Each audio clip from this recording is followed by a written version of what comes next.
ও মা, আমাকে কিছু টাকা দাও না, একটু পার্লারে যেতাম।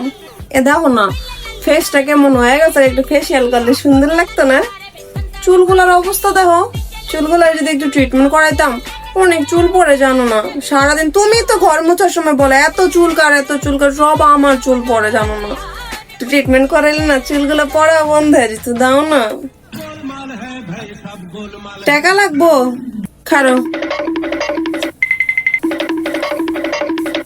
এলো নে।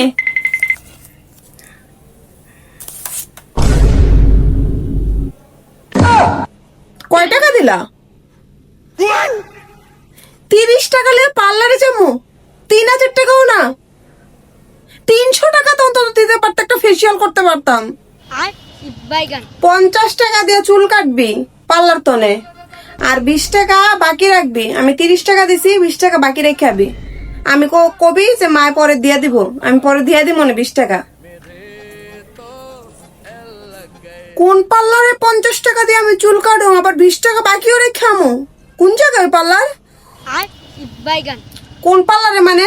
পাশের ঘরের সেরি তো পার্লারে কামেই গেছে, ওর কাছে দুনিয়ার মানুষ হাজে, দুনিয়ার মানুষ চুল কাটে। তুই চুল কাটতে পারবি না? তুই কোন জমিদারের বেডি যে তোর বড় বড় পার্লারে যাওয়া লাগবো? পাশের ঘরের সেরি পার্লারে কামে গেছে, ওর তো নাকি চুল কাটতে হবি। Oh my god.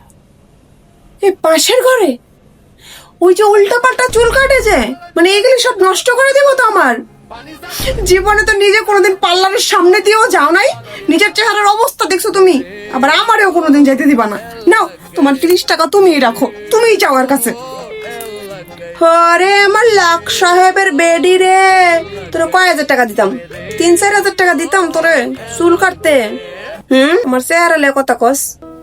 তোকে জন্ম দিছি কেমনে? আমি তোকে জন্ম দিছি, তোকে মানুষ করছি, তোকে পালছি, তোর বাহিরে তোকে পিছিয়ে সময় দিতে দিতে, খাটতে খাটতে খাটতে খাটতে, রানতে রানতে আমার চেহারার এই অবস্থা হয়েছে। তোর মতন সারাদিন ঘরে বয়ে আমি মোবাইল টিপি না, জানোয়ারের বাচ্চা একটা। আমার লাগে তুলনা দিতে আছে, আমার চেহারা বেলা খারাপ।